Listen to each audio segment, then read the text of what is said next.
कर्म करोति यः स सन्यासी च योगी च न निरग्निर्न चाक्रियः यम सन्यासमिति प्राहुः तम योगम विद्धि पांडव नय्य संन्यस्त संकल्पो योगी भवति कश्चन आरुक्षोर्मुनेर्योगम कर्म कारणमुच्यते योगारूढ़स्य तस्यैव क्षमः कारणमुच्यते यदा हीनेन्द्रियार्थेषु न कर्मस्वनुषज्यते सर्वसंकल्प सन्यासी योगारूढ़स्तदुच्यते उदरेदात्मनात्मानं नात्मानम् अवसादयेत् आत्मैव हि आत्मनो बन्धुः रात्मैव विपुरात्मना बंधुरात्मात्मनस्तस्य येनात्मैव आत्मना जितः अनात्मनस्तु शत्रुत्वे वर्तेत आत्मैव शत्रुवत् जितात्मनः प्रशान्तस्य परमात्मा समाहितः शीतोष्ण सुख दुखेषु तथा मानापमानयो ज्ञान विज्ञान तृप्तात्मा कूटस्थो विजितेन्द्रिय युक्त इत्युच्यते योगी समलोष्टाश्म कांचन सुरिन्मित्रार्युदासीन मध्यस्थ द्वेष्य बंधुषु साधुष्वपि च पापेषु समबुद्धिर्विशिष्यते योगी युञ्जीत सततम् आत्मानं रहसि स्थितः एकाकी यतचित्तात्मा निराशीर परिग्रह शुचोदेशे प्रतिष्ठाप्य स्थिरमासनम् आत्मनः नान्त्युच्छ्रितं नातिनीचं चैलाजिनिकुशोदरम् तत्रैकाग्रं मनः कृत्वा यतचित्तेन्द्रियक्रियः उपविश्यासने युञ्ज्यात् योगम् आत्मविशुद्धये समं काय शिरोग्रीवं धारयन्नचलं स्थिरः संप्रेक्ष्य नासिकाग्रं स्वं दिशश्चानवलोकयन् प्रशांतात्मा विगतभीर ब्रह्मचारी प्रति स्थितः मनः संयम्य मच्चित्तो युक्त आसीत् मत्परः युञ्जन् एवं सदात्मानं योगी नियतमानसः शांतिं निर्वाण परमां मत्संस्थामधिगच्छति नात्यश्नतस्तु योगोस्ति न चैकान्तमनश्नतः न चाति स्वप्नशीलस्य जागृतो नैव चार्जुनो युक्ताहार विहारस्य युक्तचेष्टस्य कर्मसु युक्तस्वप्नावबोधस्य योगो भवति दुःखः यदा विनीतं चित्तम् आत्मन्येवावतिष्ठते निष्प्रियः सर्वकामेभ्यो युक्त इत्युच्यते तदा। इस श्लोक को हम बता रहे थे युक्त क्या है।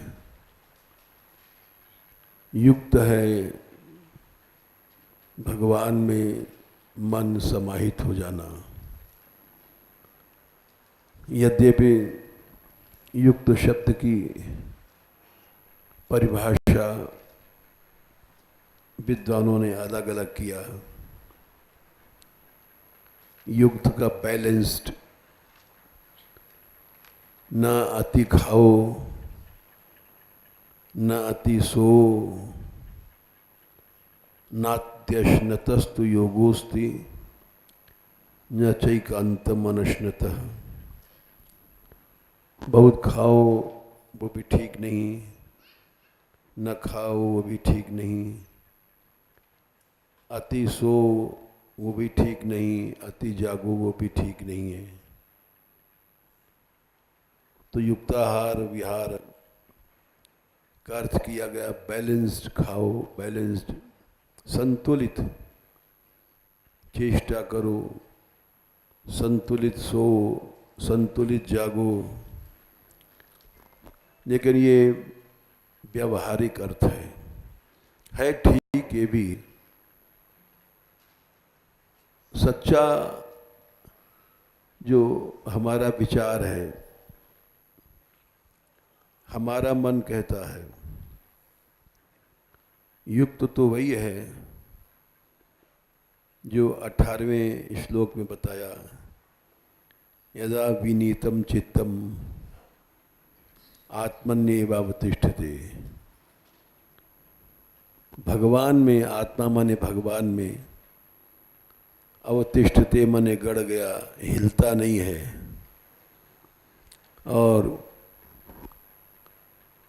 उसका परिणाम, पहचान क्या है? कोई भी कामना संसार की पैदा नहीं होगी। निष्प्रिय सर्व कामेभ्यो युक्त इत्युच्यते तदा। ये अर्थ जो हमारा है, हमारा नहीं बल्कि महात्माओं का है, ये 19वें श्लोक से प्रकट हो जाता है। यथा दीपो निवातस्थो नेंगते सोपमा स्मृता, योगिनो यत चित्तस्य युञ्जतो योगमात्मना। इसमें उदाहरण दिया है योगी का चित्त कैसा होता है। जैसे दीपक को बाहर रख दो तो उसकी लौ हवा से हिलती डुलती रहती है, एक जैसी नहीं रहती। निवात माने जहां हवा नहीं है, वहां पर दीपक को रख दो तो नेंगते, बिल्कुल नहीं हिलेगी, एक कील की तरह खड़ी रहेगी। बस ऐसा ही योगी का मन होता है।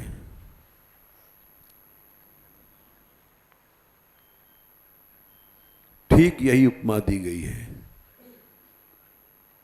कि चित्त इतना भी नहीं हिले, झकोरा लगता है दीपक की लौ में तो लौ कांपती है, हिल जाती है। नेंगते माने बिल्कुल हिले ही नहीं, लोहे की कील की तरह खड़ी रहे, उसको कहते हैं योगी का चित्त। न सुख में हिले, न दुख में हिले, न हर्ष में, न विषाद में, जरा भी उसमें झोंका नहीं लगे।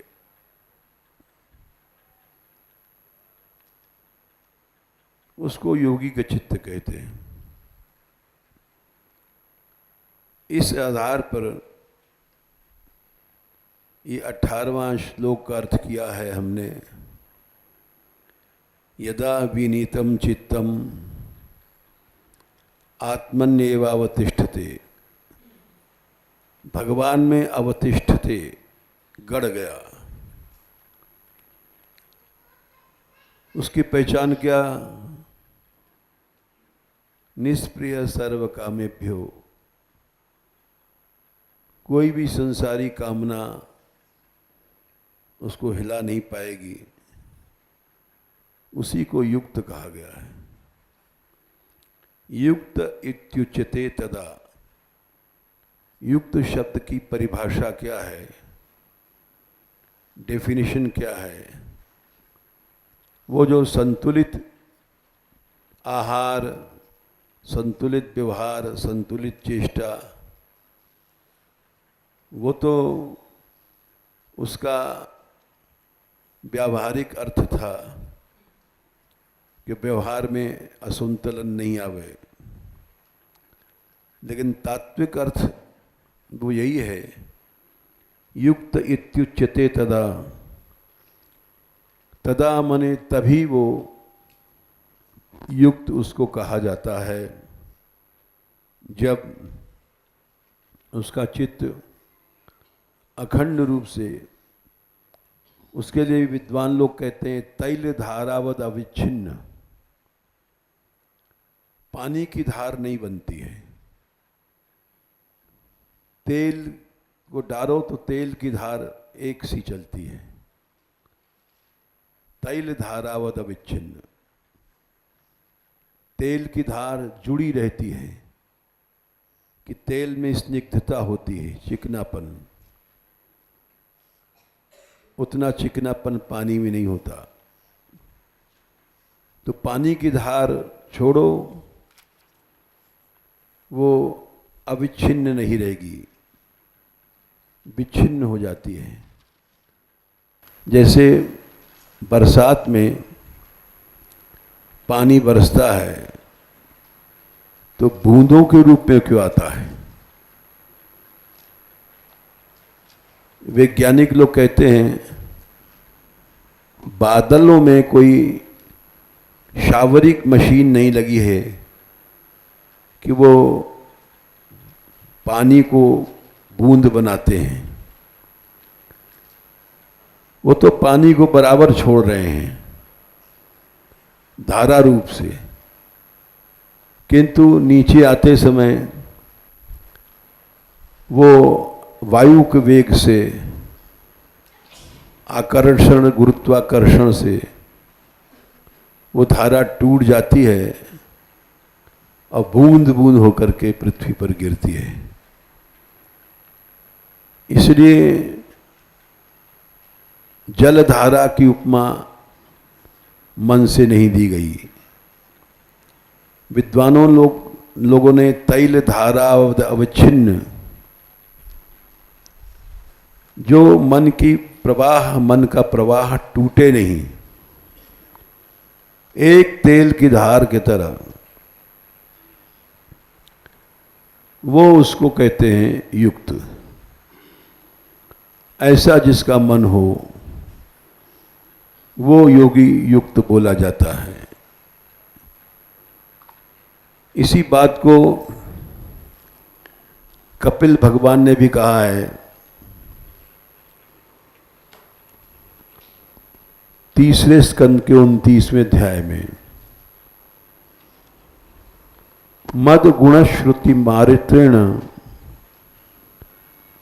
मयि सर्व गुहाशय मनोगति रविच्छिन्ना यथा गम गम भसोम बुधौ। गंगा की धारा जब गंगोत्री से चलती है तो वो गंगा सागर तक चलती जाती है, रुकती नहीं है। इसी तरह से मनोगति जब अविच्छिन्न, बिना टूटे समुद्र की ओर चलती रहे तो वो गुणातीत भक्ति है। भक्ति भी उपाधि भेद से सात्विक, राजस, तामस होती है। वहाँ पर 4 प्रकार की भक्ति वर्णन किया है भगवान कपिल देव ने, सात्विक, राजस, तामस और गुणातीत। गुणातीत निर्गुण से भक्ति योग से लक्षणम व्यवतायर्थम लक्षण कहा गया है कि वो जो निर्गुण भक्ति योग है अहितुक्य व्यवहिता या भक्ति पुरुषोत्तम में। अव्यवहित माने टूटे नहीं, वो गुणातीत भक्ति हो गई। सात्विक राजस तामस में तो बीच में विच्छेद आ जाता है, और इसी को उदाहरण दिया उन्होंने गंगा की धार से। मद गुण श्रुति मात्रेण मयि सर्व गुहाशय मनोगति रविच्छिन्ना यथा गंगाम्भसोम बुधौ। लक्षण भक्ति योगस्य निर्गुणस्य उदाहृतम अहितुक्य व्यवहिता या भक्ति पुरुषोत्तमे। अव्यवहित माने उसमें कोई व्यवधान नहीं आवे। सतोगुण रजोगुण तमोगुण ये व्यवधान पैदा करते हैं। तामस भक्ति में हिंसा मात्सर्य ये सब चीज आ जाते हैं। राजस में ऐश्वर्य आदि आ जाते हैं। सात्विक में कर्म निहार मोक्ष आदि की कामनाएं आ जाती हैं। वो भी एक व्यवधान है, स्वार्थ है, मोक्ष की कामना करना, अपने लिए कुछ नहीं करना, अपने योग क्षेम की कुछ नहीं सोचना, वो अनन्य भक्ति हो गई। अनन्यास चिंत्योतो माम ये जना पर्युपासते तेषाम नित्याभियुक्तानाम योगक्षेमम वहाम्यहम। उसकी योगक्षेम भगवान वहन करते हैं। साधक को नहीं सोचना चाहिए। त्रैगुण विषया वेदा निस्त्रैगुण्यो भवार्जुन निर्द्वंद्वो नित्य सत्वस्थो निर्योगक्षेम आत्मवान। भगवान ने मना कर दिया है योगक्षेम कि तुम मत सोचो, वो सब मेरे ऊपर छोड़ दो। तुम सोचोगे योगक्षेम तो तुम्हारे अंदर स्वार्थ पैदा हो जाएगा, कर्तृत्व पैदा हो जाएगा कि हम कर रहे हैं साधन, उसमें कर्तृत्व में अहम पैदा हो जाएगा। प्रकृते क्रिमाणानि गुणैः कर्माणि सर्वशः अहंकार विमूढ़ात्मा कर्ता हम इति मन्यते। अहम जहाँ आया तब तुम अपने को कर्ता मानने लग जाओगे कि मैं ये कर रहा हूँ, और वो तुम्हारे मन को आच्छादित कर देगा। अहम आया, तुम्हारा मन अहम से आच्छादित हुआ, अहंकार विमूढ़ात्मा, और अहंकार मोह पैदा कर देता है। कर्तृत्व एक मोह है। अहंकार विमूढ़ात्मा कर्ता अहम इति मन्यते, मैं कर रहा हूं, ये तुम्हारे अंदर भाव आ जाएगा। इसलिए कर्तृत्व को छोड़ दो, समर्पण कर दो भगवान को। मयि सर्वाणि कर्माणि संन्यस्य अध्यात्म चेतसा 3/30। अध्यात्म चित्त का समर्पण क्या है? जिसके अंदर कर्तृत्व पैदा नहीं होता है। 3/27 में कहा है प्रकृते क्रिमाणानि गुणैः कर्माणि सर्वशः अहंकार विमूढ़ात्मा कर्ता अहम इति मन्यते। वहां पर कर्तृत्व पैदा होता है, तो वो अध्यात्म चित्त का समर्पण नहीं है, उसमें गड़बड़ी आ गई। मैं कर रहा हूं, ये तुमने सोच लिया, ये अहंकार से तुम्हारा मन विमूढ़ हो गया, तुम कुछ नहीं कर रहे हो। जो कछु किया सो तुम किया, मैं कछु किया नाय, कहो कही जो मैं किया, तुम ही थे मुझ माहे। अगर आप कहो स्वयं भगवान कि नहीं तैने किया है, तेरे हाथों ने ये काम किया, तेरे पाँव ने ये किया, तेरे इंद्रियों ने किया, तेरे मन ने ये किया, तो तुम ही तो मुझ में थे। ऐसे तादात्म्य की जब प्रतीति होती है तो वहाँ अहंता खत्म हो जाती है। अहंता खत्म हो गई, वो अध्यात्म चित्त का समर्पण हो गया। उसको तत्ववेत्ता कहते हैं। तत्ववित्तु महाबाहो गुण कर्म विभागयो गुणा गुणेश वर्तन्ते इति मत्वा न सज्जते। 3/28। वो तत्ववेत्ता है, उसका अध्यात्म चित्त का समर्पण है। तत्ववित्तु महाबाहो गुण कर्म विभागयो गुणा गुणेषु वर्तन्ते इति मत्वा न सज्जते। गुण गुण में वर्त रहे हैं। हम तो अलग हैं, अलग हैं तो हमारी आसक्ति नहीं होगी। वो तत्ववेत्ता हो गया, यानी उसका अध्यात्म चित्त का समर्पण हो गया। अध्यात्म चित्त के समर्पण में कर्तृत्व नहीं होता है। मयि सर्वाणि कर्माणि संन्यस्य अध्यात्म चेतसा। फिर वहां जब कर्तृत्व नहीं है तो वहां कामना कहां है? कामना तो अहंता से नीचे आती है। अहंता बहुत ऊपर है। अहंता में ममता या कामना या आसक्ति, ये सब अहंता में होती है। अहंता नहीं है तो न आसक्ति है, न कामना है, कुछ नहीं है, एकदम अलग मामला है। इसलिए भगवान ने कहा कि सच्चा समर्पण तो वही है, निर्द्वंद्वो नित्य सत्यत्व निर्योगक्षेम आत्मवान। योगक्षेम की नहीं सोचता है भक्त। हरे कृष्ण हरे राम गोविंद कहिए, जाई बिध राखे राम बाई बिध रहिए। नारायण पराह सर्वे न कुतुश्चन बिभ्यति, स्वर्गापवर्ग नरकेष्वपि तुल्यार्थ दर्शिना। 6ठे स्कंद में ये बात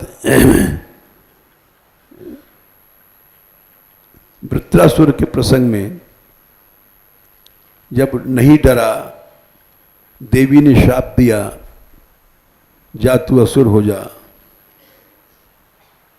तो पार्वती के शाप के बाद वो घबराया नहीं।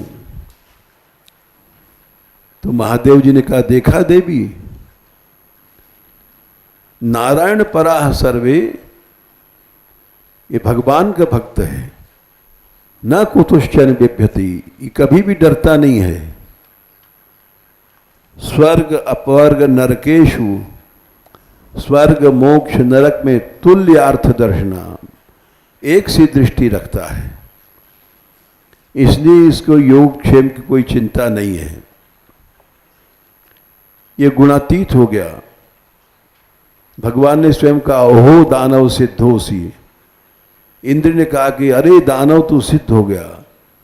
यस्य ते मतिरीदृषि, जो तेरी ऐसी बुद्धि हो गई है, जो अध्यात्म चित्त का समर्पण तुझे प्राप्त हो गया, तुझे भय नहीं, वीतराग भय क्रोधा मनमया मामुपाश्रिता, बहुवो ज्ञान तपसा पूता मद भाव मागता।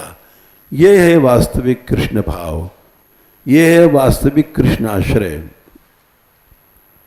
मनमया मामुपाश्रिता, उपाश्रित माने मेरे आश्रय है। इस आश्रय की सिद्धि हो गई। इसको क्योंकि वीतराग भय क्रोध, इसके चित्त से राग चला गया, भय चला गया, क्रोध चला गया। इंद्र के वज्र को देख करके डरता नहीं है। हम लोगों के सामने बंदूक लेके कोई डाकू आ जाए रात को, छाती पर गोली रख दे तो डर के मारे मलमूत्र निकल जाएगा। लेकिन ये कहता है चला गोली। अरे इंद्र वज्र क्यों नहीं छोड़ता है? सुरेश कस्मान न हिनोषि वज्रम, हिनोषि क्यों नहीं छोड़ता वज्र को? पूरा स्थिति मैं तेरे सामने खड़ा हूं और तेरा बैरी हूं। ये अमोघ है तेरा वज्र, पुरस्थिते बैरिण में ये मोघम। तू सोचता होगा कि हमने तो बहुत बड़ी गदा चलाई थी और इसने पकड़ लिया, बेकार चली गई। तो वृत्तासुर कहता है मां संशयिष्ठा, संशय नहीं कर, नगदेव वज्रम स्यान्निष्फिलम कृपणार्थे व याज्ञा। वज्र तेरा जैसे गदा बेकार गई, ये वज्र बेकार नहीं जाएगा। कृपण के आगे याचना करो तो याचना बेकार चली जाएगी। जो कृपण होता है सच्चा, वो कभी भी उसके पास याचना सफल नहीं होती है। पक्का कृपण वही होता है। जैसे उदाहरण देते हैं कि एक बार भगवान की इच्छा भई विनोद के लिए, एक कोई मक्खी चूस सेठ जी थे और वो कभी भी दान वान नहीं देते थे और घबराते थे पंडितों से या साधुओं से कोई मांग न ले कुछ। तो भगवान की इच्छा है, उसके कंजूसी पर रीझ गए और कल्याण करने की सोचने लग गए। न जाने किन गुणों पे दयानिधि रीझ जाते हैं। तो वह सोमवती अमावस्या का पर्व था। सेठ जी ने सोचा कि चलो नहावें, आज गंगा स्नान कर लें। लेकिन कहाँ नहावें प्रश्न है। सब जगह घाट पर पंडे बैठे हैं।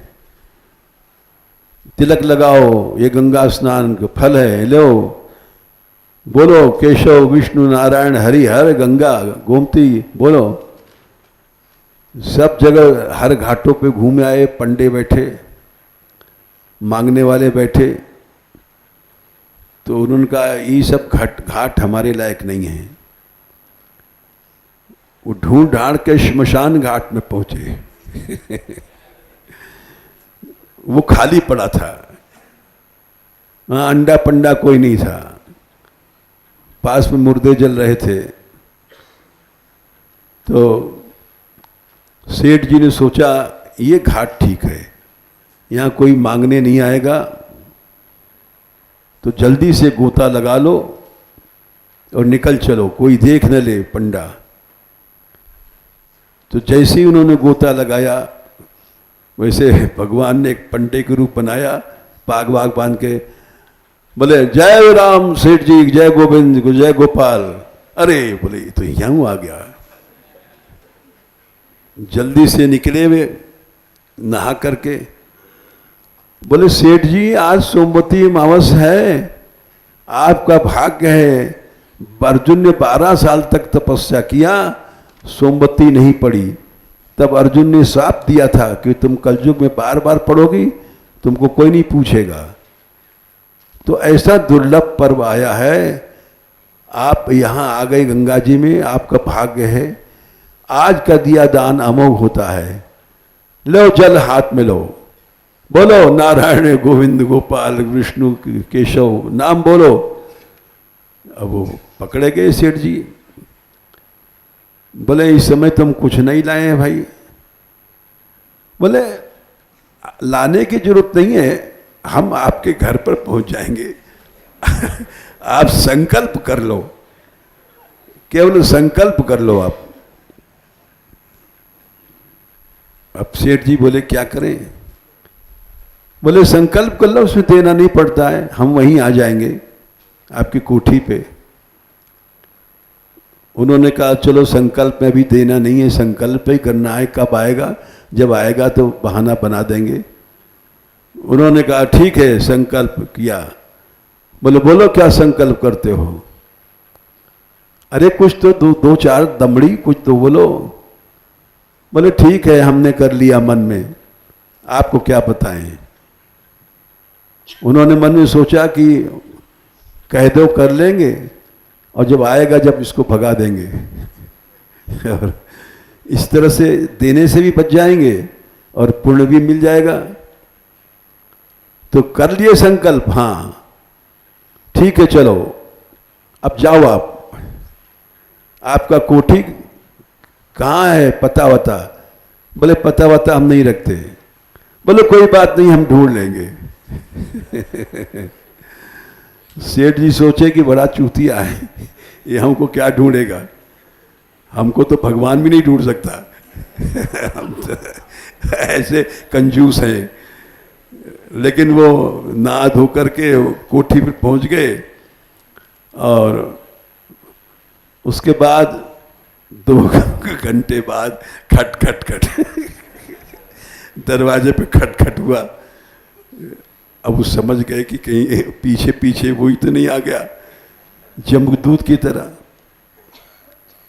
उन्होंने अपने बेटों से बुलाया, बोले देखो कौन है, पाग बांधे एक पंडित तो नहीं है? उन्होंने देखा कि पंडित ही लगता है। अच्छा, ओ ये कैसे इसको पता पड़ गया कि हमारी कोठी है? भाई ये पंडे भी बड़े खुदा होते हैं। ये देखो, अच्छा तू कह दे कि पिताजी चले गए हैं बाहर। तो लड़का आया, बोले पंडा जी, हाँ पिताजी बाहर चले गए हैं। अच्छा बाहर चले गए हैं, अभी तो बेटा यहीं थे, स्नान करके आए हैं, अभी इतनी जल्दी बाहर कैसे चले जाएंगे? नहीं चले गए हैं। अच्छा कोई बात नहीं है, हम प्रतीक्षा कर लेंगे, हम बैठ जाएंगे, उनको आ जाने दो, उनसे बिना मिले नहीं जाएंगे। बैठ गए वहाँ पर, और वो थोड़ी देर बाद फिर पिताजी ने पूछा गया कि बैठा है? अरे वो तो बैठा है जम के। अरे कब तक बैठा रहेगा? उसको कह दो चले गए। वो बैठा रहा, संध्या हो गई, रात हो गई। जब जब पूछें सेठ जी बैठा ही है? बोले बैठा ही है वो पिताजी, जा नहीं रहा है। अरे बुरे फंसे, अब तो लेके ही जाएगा। अच्छा अब तुम जाओ। रात को काफी देर बाद बोले अब तुम कह देना पिताजी आए हैं, बीमार पड़ गए हैं, हालत खराब है, मिल नहीं सकते। अगर वो कहें तो बाहर वो निकला लड़का, और भगवान रूपी पंडा बैठे। बोले क्या हालत है भाई तेरे पिताजी के? बोले आए हैं रात में, बीमार पड़ गए हैं। अच्छा बीमार हो गए तो बड़ी खराब बात है, हम वैद्य भी हैं। हम बहुत अच्छा नवस देखते हैं, और हम ऐसी खुराक देंगे कि उसी समय मुंह में गया और ठीक हो जाएंगे। भीतर गया, बोले पिताजी वो तो आपका इलाज करेगा। कहते हैं हमको दिखा दो एक बार, हम बचा लेंगे सेठ जी को। बोले नहीं नहीं, तुम कह दो उनके बचने की उम्मीद नहीं है और भेज दो उसको वापस। अरे उसको कैसे भेजे, जा नहीं रहा। लड़का आया, बोले हालत खराब है पंडित जी उनकी, अब आप जाइए, उनके बचने की उम्मीद नहीं है। नहीं नहीं, हम उनको अच्छा कर देंगे। नहीं, उनकी उम्मीद नहीं, अब आप जाओ। वो नहीं गए, फिर भी बैठे रहे। तो कुछ देर बाद सेठ जी ने कहा, कह दो खत्म हो गए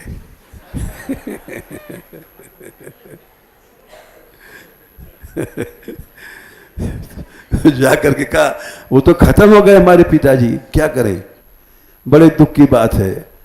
कोई बात नहीं है, हम तो पन्ना हैं, मंत्र जानते हैं, हम उनको फूंक करके दा कर्म करके जाएंगे।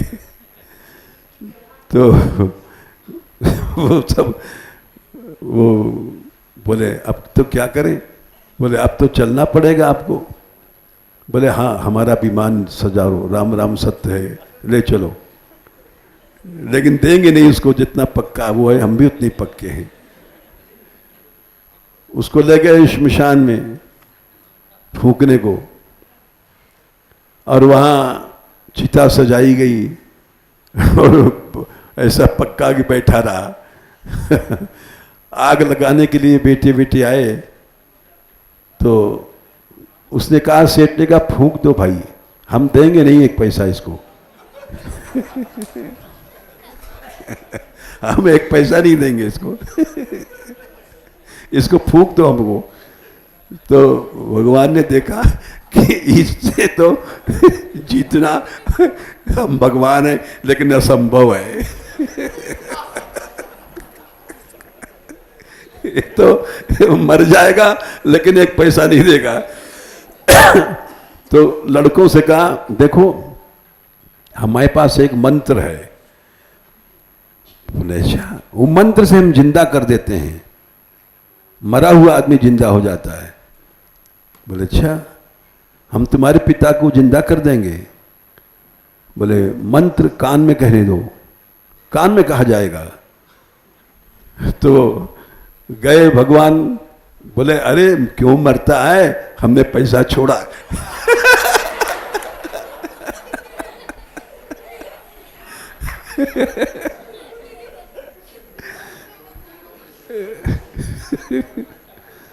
तो धीरे से बोला, सही कह रहे हो, छोड़ा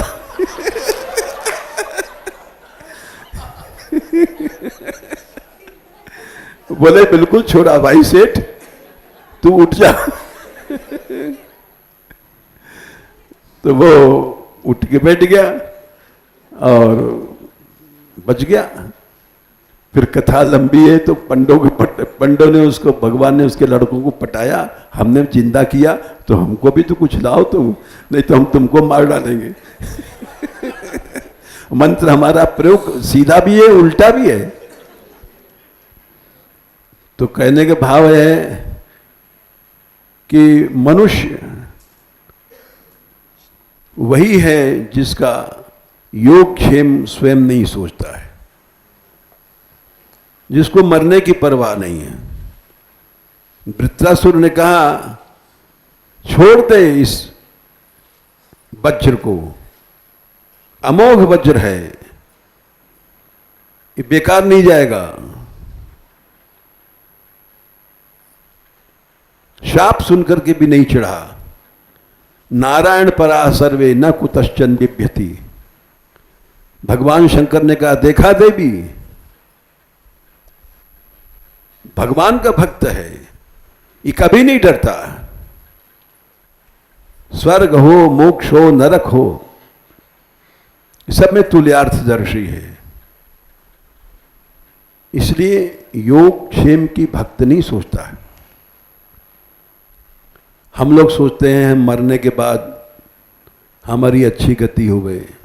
बोले नहीं, चाहो न सुमति सुगति संपत्ति कछु, रिधि सिधि विपुल बनाई, सुगति भी नहीं चाहते। हेतु रहित अनुराग राम पद, बड़े अनुदिन अधिकाई, यह विनती रघुबीर गुसाई। सुगति भी नहीं चाहता, स्वर्ग मोक्ष सब कुछ नहीं चाहता, योग क्षीम की सोचे ही नहीं, उसको अध्यात्म चित्त का समर्पण करते हैं। क्योंकि योग क्षेम सोचना माने उसमें कर्तृत्व आ गया। न कर्तृत्वम न कर्माणि लोकस्य सृजति प्रभु। वो तो समझ रहा है, गुण गुण वर्त रहे हैं। इसलिए युक्त शब्द का अर्थ यहां यही है, युक्त इच्युते तदा यदा चित्तम आत्मन्येवावतिष्ठते। संतुलित वो भी अर्थ है, अच्छा विद्वान लोग करते हैं, लेकिन वास्तविक अर्थ ये है कि जिसमें कर्तृत्व भी समर्पित हो गया। भागवत भी कहती है, इसी भाव को 11वें स्कंद में 5वें अध्याय में देवर्षि भूताप्त नृणाम पितृणाम न किंकरो नायम नृणी च राजन सर्वात्मना यह शरणम शरणिम गतो मुकुंदम परिहृत्य कर्तम। एक शब्द है बस, परिहृत्य कर्तम। कर्तृत्व छोड़ देता है। सर्वात्म भाव का समर्पण वही है, अध्यात्म चित्त का समर्पण वही है। समर्पण समर्पण हम जैसे लोग चिल्लाते हैं, लेकिन समर्पण का वास्तविक अर्थ नहीं जानते हैं। जब तक कर्तृत्व है, समर्पण नहीं है। कर्तृत्व है तो भोक्तृत्व है। जैसे एक चना के दो दाल, हेड टेल, हेड है तो टेल है, टेल है तो हेड है। वैसे ही कर्तृत्व है तो भोक्तृत्व है। जब कर्तृत्व भी समर्पित हो जाता है, परिहृत्य कर्तम। इसलिए ये चित्त का भगवान में स्थित होना, ये वास्तविक समर्पण है, वास्तविक युक्तता है। और ये नहीं है तो खाली बकबक है जो हम लोग करते रहते हैं। जय श्री राधे।